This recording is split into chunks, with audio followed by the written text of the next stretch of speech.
The sun was just rising over Lagos. The city was already awake. Cars honked. People rushed. But inside one big mansion, it was quiet. The house was huge. White walls. Tall black gates.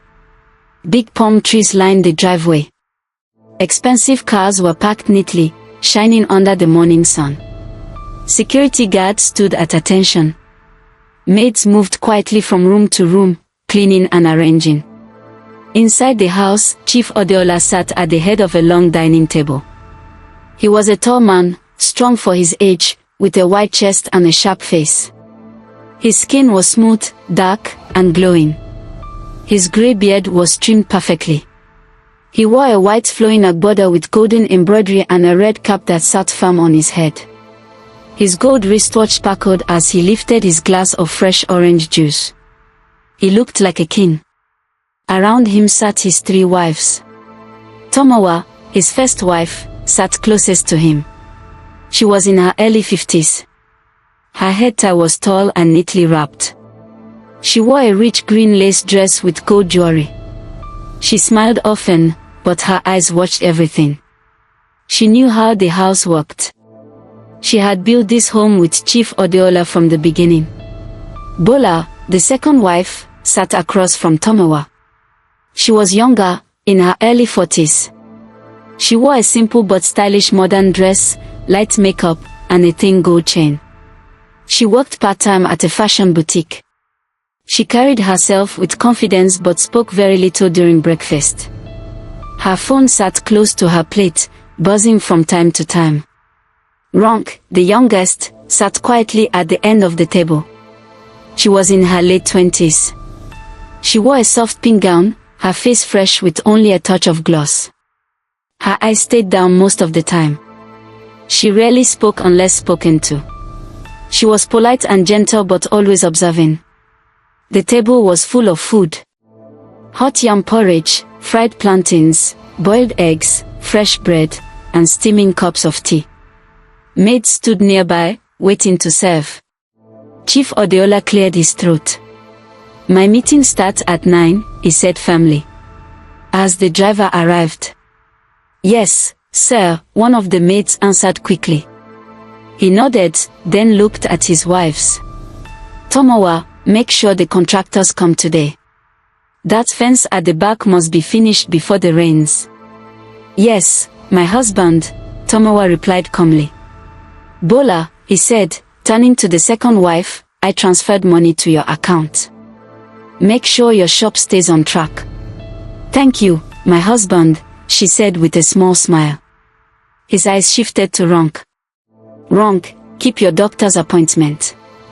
I don't want to hear stories." "Yes, sir," she said softly. Chief Adeola stood up. The room grew quiet as he walked around the table. Each wife stood as he approached them. He kissed Tomowa's cheek. He patted Bola's shoulder. He touched Ronk's chin gently. He walked toward the door. The security guards opened it wide. As he stepped out, his staff lined up.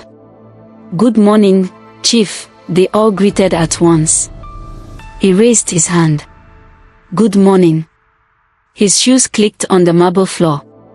The driver opened the car door. Chief Adeola entered the black Mercedes. The gates opened. The car rolled out into the busy streets of Lagos. Inside the house, silence fell again.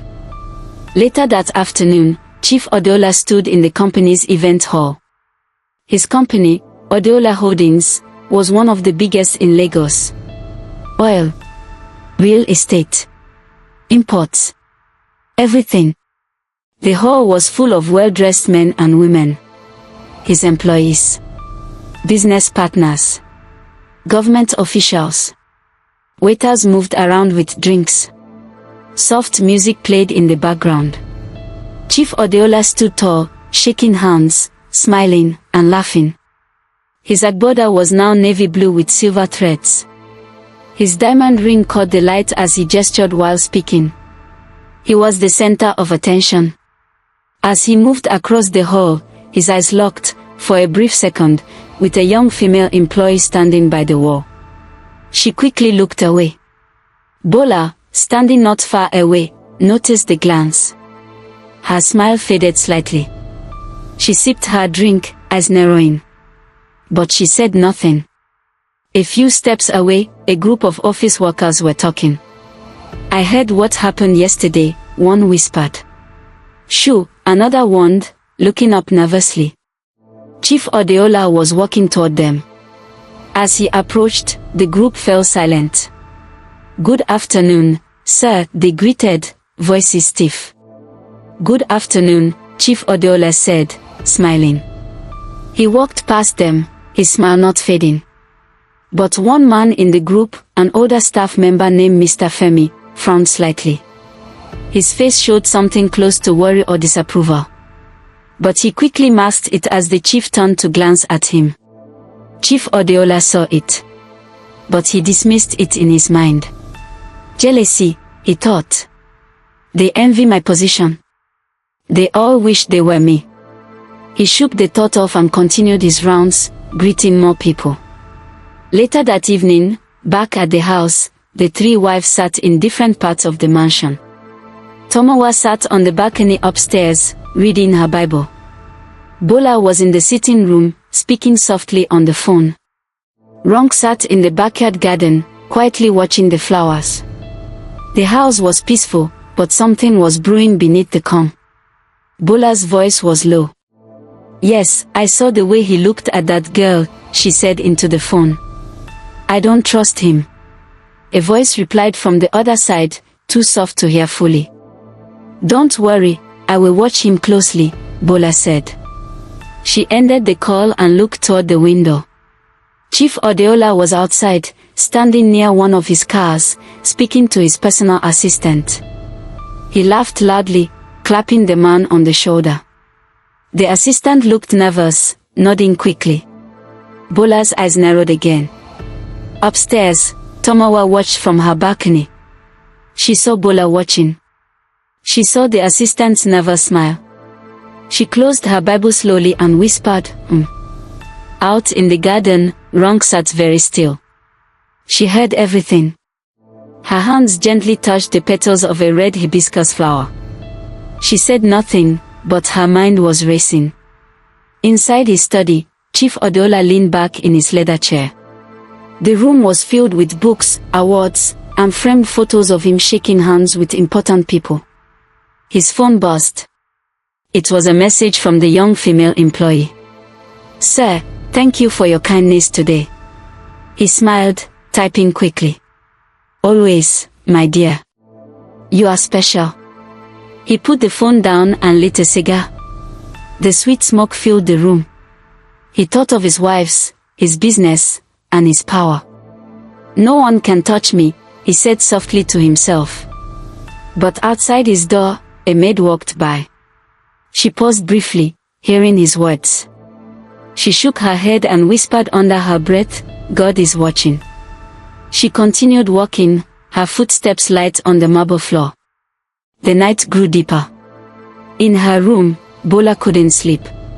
She stared at the ceiling. Sigam prayed softly by her bedside. Ronk sat by her window, watching the moonlight fall on the flowers. The house was quiet, but not peaceful.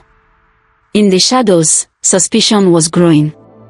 Chief Adeola slept soundly, his mind full of dreams of control, money, and power. But outside the mansion walls, trouble was waiting. The sun was already hot over Lagos. The city was loud and busy, like every morning. People rushed onto the streets. Cars honked. Hawkers shouted. But inside the tall glass building of Adeola Holdings, everything was different. The air was cool. The floor was shiny. The reception area was bright and clean. The big logo on the wall behind the front desk said, Adeola Holdings, power, strength, success. Two security men stood by the glass doors. A long line of staff moved in quickly, clocking in for work. Men in suits. Women in heels. Everyone looked sharp and ready. Or at least they tried to look ready. In the private elevator, Chief Adeola stood alone. His agbada today was light blue, embroidered with silver thread. His shoes shone like mirrors. His gold wristwatch sat proudly on his wrist. His eyes looked calm but sharp. The elevator dinged. The doors opened directly into his private office. The room was large, almost too large. The windows stretched from floor to ceiling, showing a wide view of Lagos. Expensive leather chairs. Dark wooden desk. Paintings on the wall. A small bar sat in the corner with whiskey bottles arranged perfectly. His personal assistant, Connor, stood waiting. "Good morning, sir," Connor said. "Morning, Connor," Chief Adeola replied. "Any problems?" "No, sir. Everything is running smoothly." "Good. Tell HR to send me the file for the new girl." "Yes, sir." Chief Adeola sat at his desk and opened his laptop. His phone buzzed. A message from one of his mistresses. "I miss you, my king." He smiled. "We will meet soon," he typed back. Connor knocked softly. "Sir, HR has sent the file." "Bring it." Connor handed him the file. On the top page was the photo of the new hire. Name, Aisha Bello. Age, 24. Position, administrative assistant. Chief Adeola stared at the photo. A young woman with soft brown skin, large bright eyes, full lips, and neat braids falling on her shoulders. Her face was calm, but there was something sharp in her eyes. "Call her to my office," Chief Adeola said. "Yes, sir." Aisha sat at her desk, sorting files. Her desk was small, placed close to the entrance of the executive wing. She had been working at Adeola Holdings for only 2 weeks. She tried to focus on her work, but she had already noticed how things worked here. The whispers. The stares. The warnings from older female staff. "Be careful," one had whispered on her first day. "Keep your head down. Do your job. Don't get noticed." But now, she was being called to the chief's office. Her heart raced. Connor came to her desk. "Miss Aisha, the chief wants to see you." She stood up quickly. Her voice shook a little. "Okay, sir." She followed Connor down the long hallway. The walls were lined with photos of Chief Adeola with governors, foreign investors, and award plaques. They reached the door. Connor knocked once and opened it. "Come in," Chief Adeola's deep voice said. Aisha stepped inside. The door closed behind her. She stood straight, hands clasped in front of her. "Good morning, sir." Chief Adeola smiled warmly. "Good morning, Aisha. Sit down." She sat at the edge of the chair, trying to look confident but respectful. "I have been watching your work," he said, his voice smooth. "You are smart. You pay attention. I like that." "Thank you, sir," she said quietly. "You must enjoy working here." "Yes, sir. I am grateful for the opportunity." He smiled wider. "You know," he continued, leaning slightly forward, "this company is like a family. If you work closely with me, you will learn fast. You will grow quickly. Do you understand?" "Yes, sir." His eyes moved slowly over her. "You are a beautiful young woman, Aisha." Her stomach turned. "Thank you, sir," she said softly, forcing a small smile. "I take care of people I like," he said. "Do your work well. Be loyal. And good things will happen for you." "Yes, sir." "All right," he said, sitting back. "You may go now." "Thank you, sir." She stood up and walked quickly to the door. As she closed it behind her, she took a deep breath. Her hands were shaking. Back at her desk, her friend Miriam approached quietly. "What happened?" Miriam whispered. "He just welcomed me, Aisha replied, trying to sound calm. Miriam glanced around to make sure no one was listening. Be careful, she whispered. This is how he starts. Aisha swallowed. I know. Miriam looked worried. Don't let him corner you again. Always make sure someone else is around. Aisha nodded. Her heart was still racing. Days passed. Chief Adeola found reasons to stop by her desk often. Good morning, Aisha. How are you today? I'm fine, sir. Thank you. Don't work too hard, he would say with a wink. She smiled politely every time, but inside she felt trapped. One afternoon, as she was carrying files to the archive room, Chief Adeola appeared suddenly. Oh, Aisha, let me help you, he said, taking the files from her. No, sir, I can manage, she replied quickly. He followed her into the small room anyway. The door closed behind them.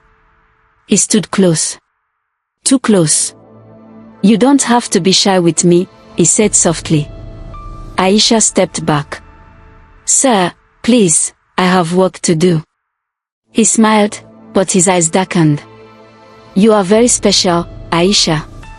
Don't forget that. Yes, sir. She turned quickly and pretended to rearrange some files. Her hands were trembling. Chief Adeola stayed for a moment, watching her. Then he left without another word. Aisha waited until she was sure he was gone before she let out her breath. That evening, Aisha sat at a small cafe with Miriam. I can't take this, Aisha said. It's getting worse. Miriam sipped her drink, looking nervous. Are you sure you want to stay here? She asked. I need this job, Aisha said. My family depends on me. Miriam sighed. Then you have to be very smart. Say no, but not too strongly. Stay polite. Don't be alone with him. Aisha nodded slowly. But if he forces me? Miriam shook her head. Pray it doesn't reach that point. Aisha looked down at her drink.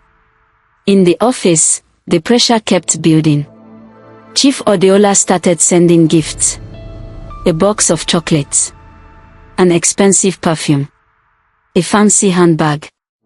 Each time, Aisha would return the gift politely. Sir, I appreciate your kindness, but I cannot accept this.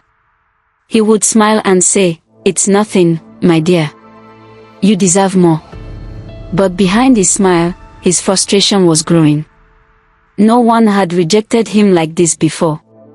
One morning, Chief Adeola walked past a group of female staff whispering by the water cooler.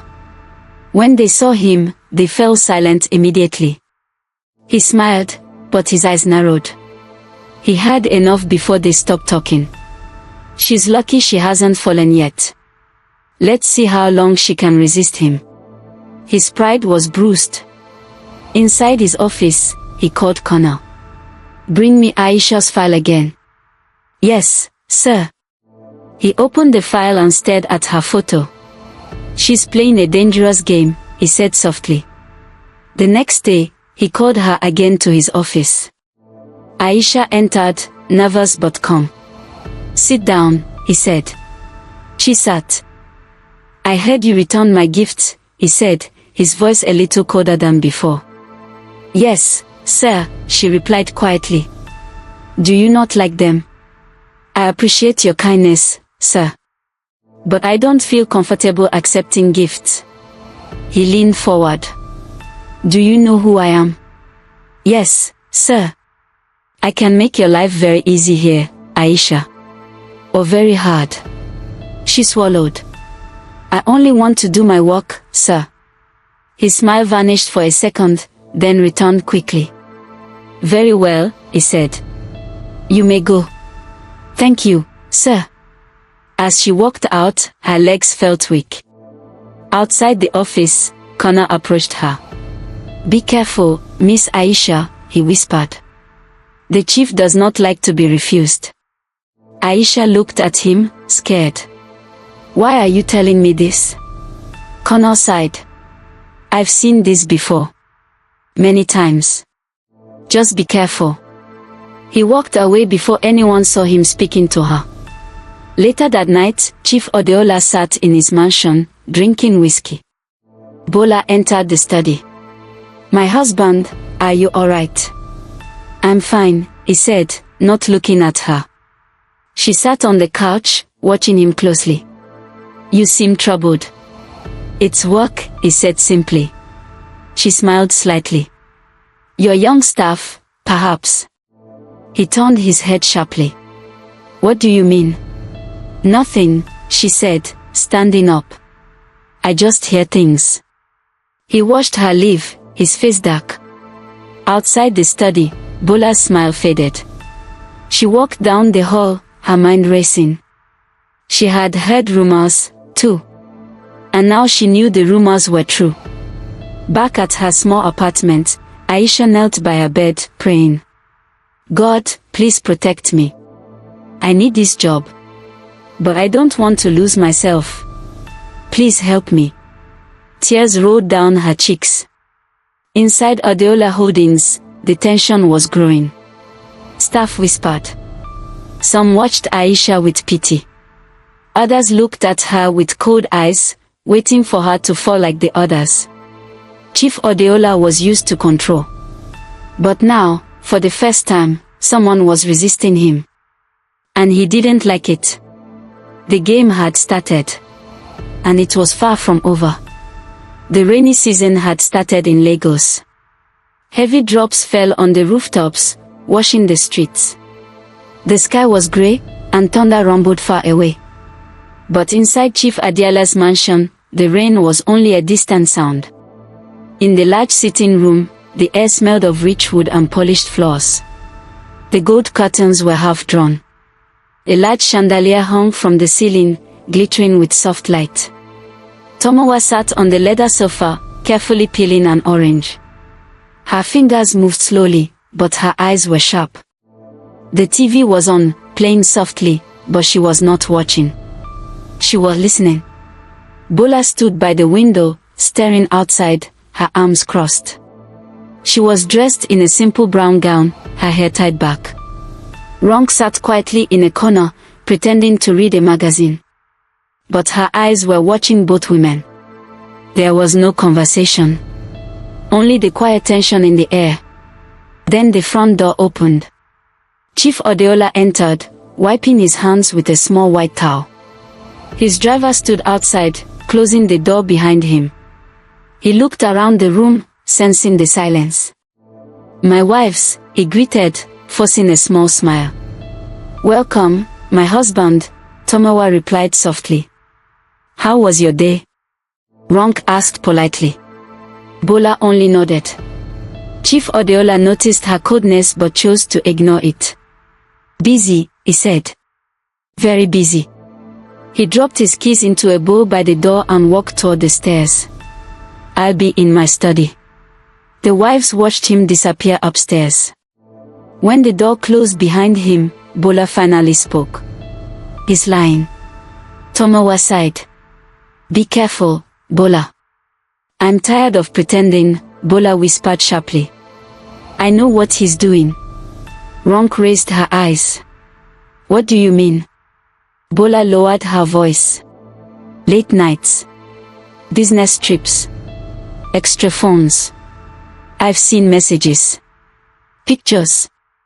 Tomowa shook her head. This house is built on patience. Don't bring war into it. Bola's voice was bitter.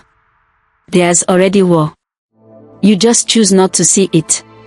Ronk sat still. She said nothing. But inside, she was afraid. The house no longer felt safe. Upstairs, Chief Adeola sat at his desk, scrolling through his second phone. The one his wives didn't know about. Or so he thought. A message appeared. When will I see you again, Chief? He smiled and typed back. Soon, my dear. Very soon. The doorbell rang downstairs.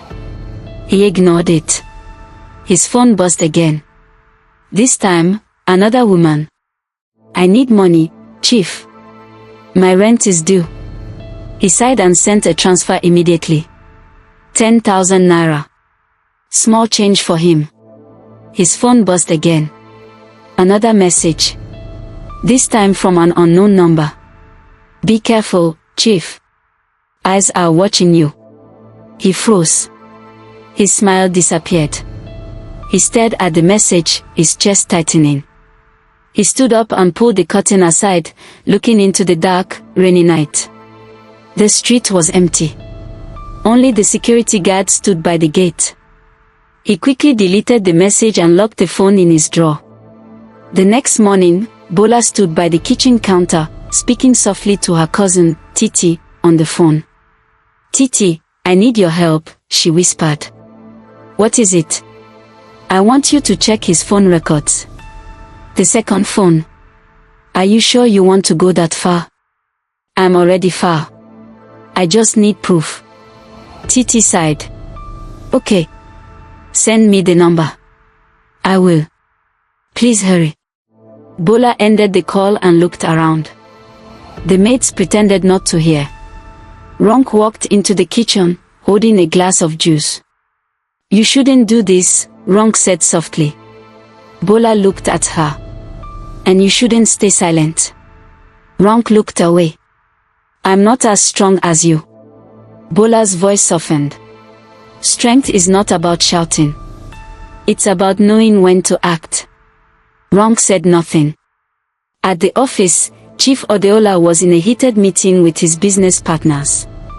Two men sat across from him. Mr. Martins, a thick man with a loud voice, and Mr. Chima, a slim man with sharp eyes. This deal must go through, Chief, Martins said. We've invested too much. I said I will handle it, Adeola replied firmly. Chima leaned forward. The government license is delayed. The money is stuck. We are losing patience. I have connections, Adeola said. Give me time. Martin banged his fist on the table. Time is running out. Adeola's face darkened. Be careful how you speak to me in my office. Chima smiled coldly. Don't forget, Chief, we know your secrets. We all have something to lose. Adeola's hands tightened into fist under the table. The room fell silent. Finally, Martin stood up. Fix it, Chief. Or we will fix it for you. The two men walked out. Connor entered quietly. Is everything alright, sir? Adeola wiped his face with a handkerchief. Yes. Get me the governor on the phone. Yes, sir. As Connor left, Adeola whispered to himself.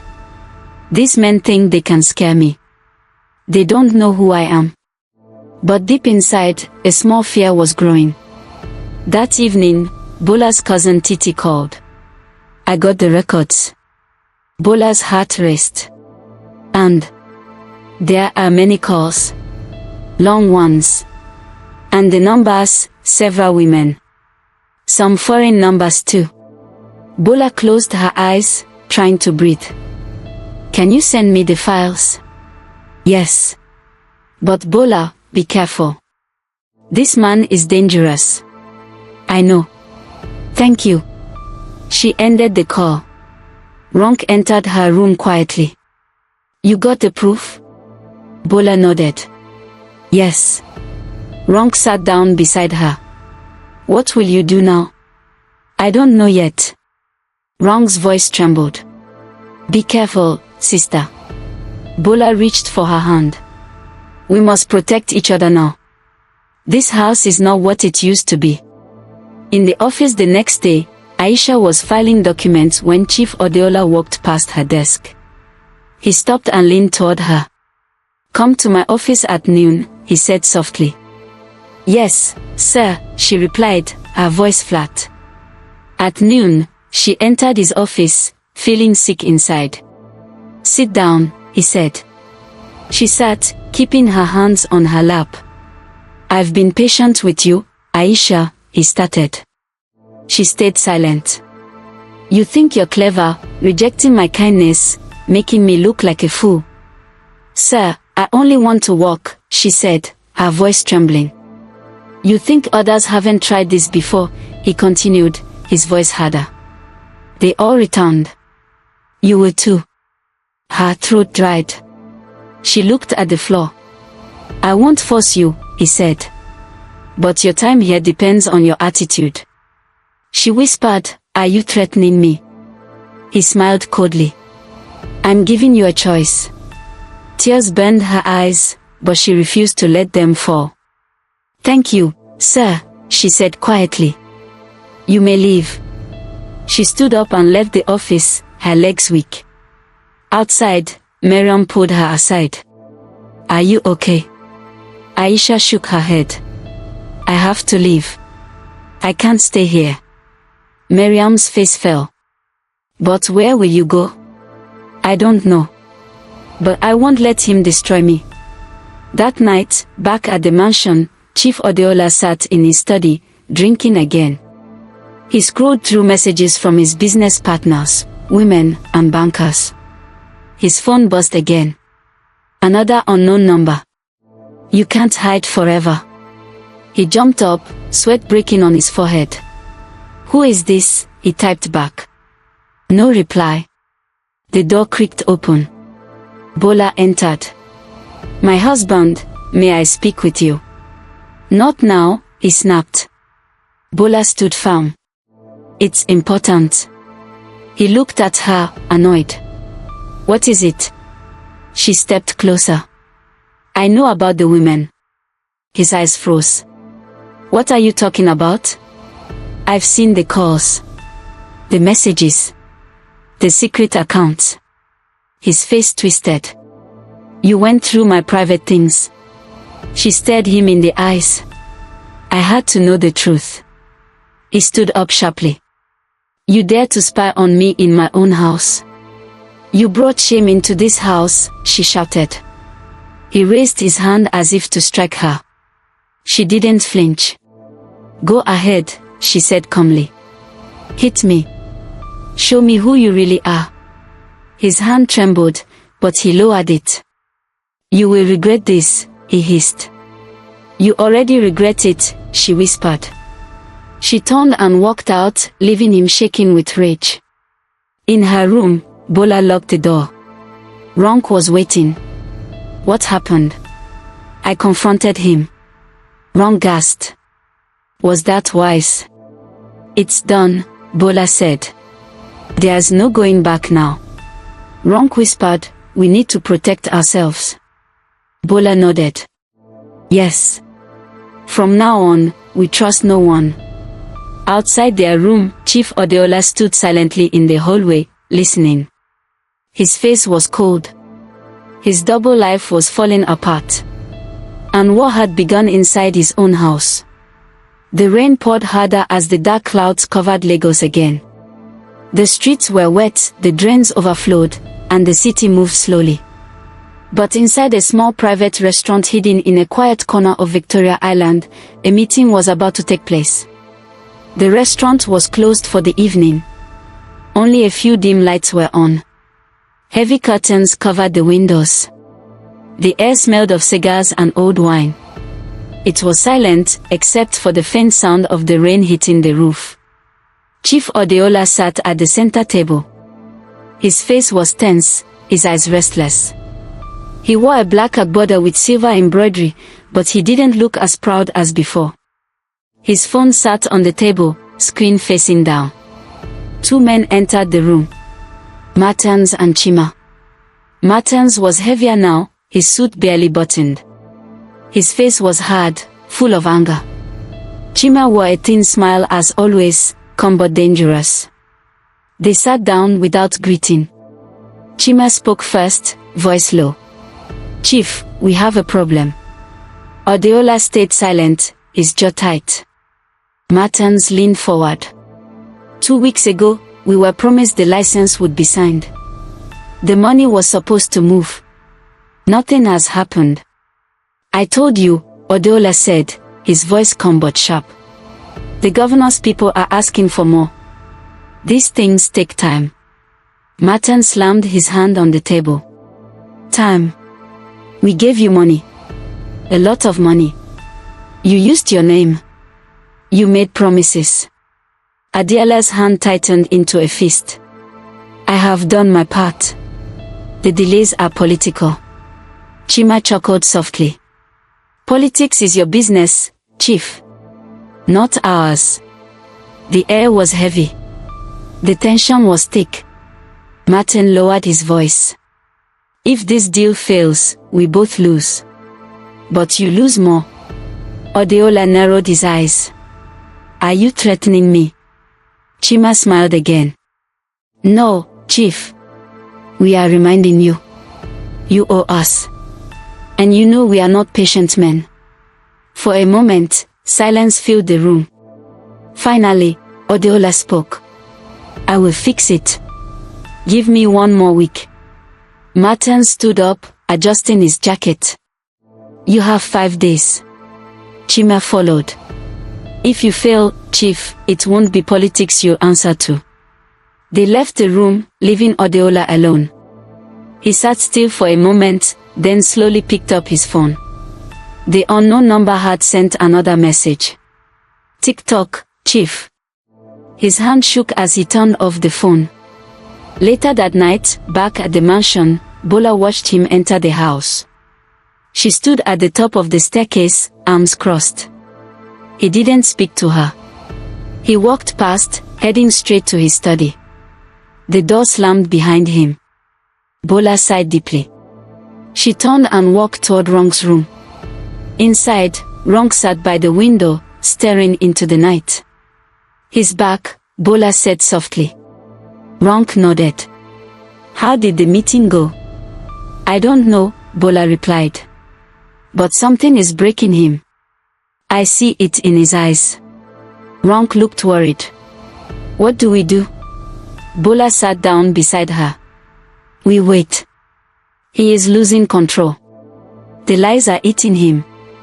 But what if he gets dangerous? Bola paused. Then we protect ourselves. We have proof now. If anything happens, we expose him. Rong lowered her head. I pray it doesn't come to that. So do I, Bola whispered. The next morning, in his office, Chief Adeola was on the phone. You told me it was handled, he shouted. The voice on the other end tried to calm him. Chief, the governor is under pressure. The press is watching closely. He doesn't want any noise. Adeola slammed his fist on the desk. I paid him. Twice. I know, sir. But things have changed. There's talk about an investigation. What investigation? Your name came up, Chief. People are talking. Adeola's throat went dry. Who is talking? The voice lowered. Enemies. Maybe even your own people. Adeola ended the call and threw the phone across the room. It hit the wall and fell to the floor. Connor entered quietly. Sir. Adeola breathed heavily. Get me the lawyer now. Yes, sir. Connor hesitated, then spoke softly. Sir, may I advise something? Adeola glared at him. Speak. Maybe. It's time to slow down. Slow down. Connor swallowed nervously. People are watching. There's too much noise. The wives, the staff, the deals. If one thing falls, everything falls. Adeola stood up, his voice cold. I built this empire. No one will take it from me. Connor bowed his head. Yes, sir. He left quietly, leaving Adeola pacing in anger. At the staff cafeteria, Aisha sat with Miriam, looking tired. I gave my notice, Aisha whispered. Miriam's eyes widened. You're leaving? I have to. He's getting worse. And now there's trouble in his business too. Miriam looked around nervously. You think it's connected? Aisha nodded. Everything is connected. The wives. The business. his affairs. It's all crashing at once. Miriam sighed. You're brave. But be careful. Aisha smiled weakly. All I want now is peace. At the same time, Bola received a message from Titi. He's being investigated. The anti-corruption people are digging. Bola's heart skipped. She called Ronk immediately. They're coming for him, she whispered. Ronk's eyes widened. Will they arrest him? Maybe. But we need to protect ourselves. If they find out what we know, we could be dragged in. What do we do? Bola took a deep breath. We gather every document. Every message. If it gets bad, we hand it over and clear our names. Ronk nodded, fear in her eyes. At a hidden location, Martins and Chima met again. Martin lit a cigar. He's failing. We squeeze him now. Chima smiled. The governor won't protect him much longer. The investigation is real. Martin nodded. And if he tries to run? Chima's smile grew colder. He won't get far. They clinked their glasses softly. The next evening, Chief Adeola sat alone in his study. The mansion was silent. The rain fell again. He poured himself a glass of whiskey, his hand shaking slightly. His phone buzzed once more. Your time is almost up. He stood and paced the room, breathing heavily. The door creaked open. Sigan stepped inside quietly. My husband. He looked at her sharply. What is it? She walked closer. I see you are troubled. It's business, he said sharply. Tomowa studied his face. You have always been strong. But even the strong must sometimes kneel before God. He sighed, lowering his eyes. I've made mistakes, Tomowa. She nodded. I know. But they want to destroy me now. Take everything. Tomowa spoke softly. Perhaps it's time to confess. To make peace before it's too late. He looked at her with tired eyes. I'm not ready to lose. Tomowa touched his shoulder gently. Then fight. But fight clean. Or you will lose more than money. She turned and left him alone again. The next day, Chief Adeola drove alone to a private estate where he met the governor's advisor, Mr. Salome. The two men sat in a small office. Chief, I cannot protect you anymore, Salome said. You owe me. Adeola snapped. Politics change. The press knows. The investigators know. Your enemies have spoken. Adeola's face darkened. I've paid you millions. Salome leaned forward. You should have stayed quiet, Chief. Your greed brought this. Adeola stood up, breathing heavily. You'll regret this. Salome smiled. You'll regret it first. Adeola stormed out. That evening, the gates of the mansion opened quickly as 3 black SUVs drove in. Armed men stepped out. Government agents. They knocked loudly on the front door. Connor opened, his face pale. Where is Chief Adeola? The lead agent asked. In his study, Connor whispered. They marched inside. The wives gathered upstairs, watching silently. Adeola sat in his chair, waiting. Chief Adeola, you are under arrest for corruption, fraud, and obstruction. He stood slowly, raising his hands. His eyes met Bola's upstairs. She looked down at him, expressionless. As they handcuffed him and led him outside, the rain fell harder. The empire had fallen. 1 week later, Bola and Ronk sat together in the now quiet mansion. Most of the staff were gone. The house felt empty. Bola finally spoke. It's over. Ronk nodded slowly. What happens to us now? We start again, Bola whispered. Without fear. Ronk looked out the window at the dark sky. Freedom feels heavy. Bola squeezed her hand. But it's still freedom. The rain kept falling. But inside, for the first time in years, peace was beginning to grow. Comment to continue if you want part 2.